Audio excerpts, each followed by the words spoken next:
ഇപ്പം ഈ കമന്റ്സിനെ പറ്റി സംസാരിച്ചപ്പോഴാണ് ചേട്ടൻ അതിൻ്റെ അകത്ത് പോയതിന് ശേഷം ഇന്റർവ്യൂസ് കൊടുത്തു. അതിൽ പ്രധാനപ്പെട്ട ഒരു കമന്റ് ഞാൻ നോട്ട് ചെയ്തിട്ട് ഒരെണ്ണം, തരികിട സാബുവിന് അനീഷിനോട് അസൂയാണെന്ന്.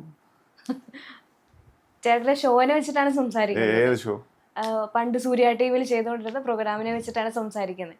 അപ്പം ചേട്ടനെ ഹിറ്റാക്കിയ ഒരു ഷോ ആണല്ലോ അത്. അപ്പം അത് വെച്ചിട്ടാണ് പറയുന്നത്. അപ്പം ഇന്ന ആള് അനീഷിനോട് അസൂയാണ് എന്നൊരു കമന്റ് കണ്ടു. ശരിക്കും ചേട്ടൻ എന്തിനാ അനീഷിനോട് അസൂയപ്പെടുന്നത്? അല്ല, ഞാൻ അതിന് മറുപടി പറയുന്നില്ല.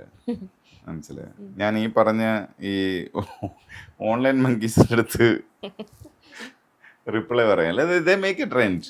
അതുകൊണ്ട് അത് മാറ്റർ ഒന്നുമല്ല. അതൊന്നും പറഞ്ഞ് ഞാൻ ഭയങ്കര കക്ഷിയാണെന്നൊന്നുമല്ല.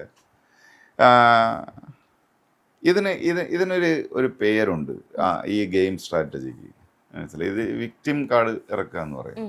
ഈ വിക്ടിം കാർഡ് അത് നിങ്ങൾ ഇൻ്റർവ്യൂവിന് വരുന്നെന്ന് പറയുന്ന സമയത്ത്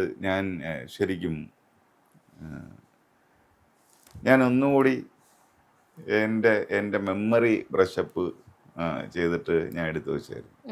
കാരണം അതായത് ഞാൻ വീണ്ടും ഗൂഗിൾ ചെയ്തിട്ട് എൻ്റെ ചിന്താഗതി ശരിയായിരുന്നോ എന്ന് ഞാൻ ഒന്നുകൂടി കൺഫേം ചെയ്തു തന്നെ.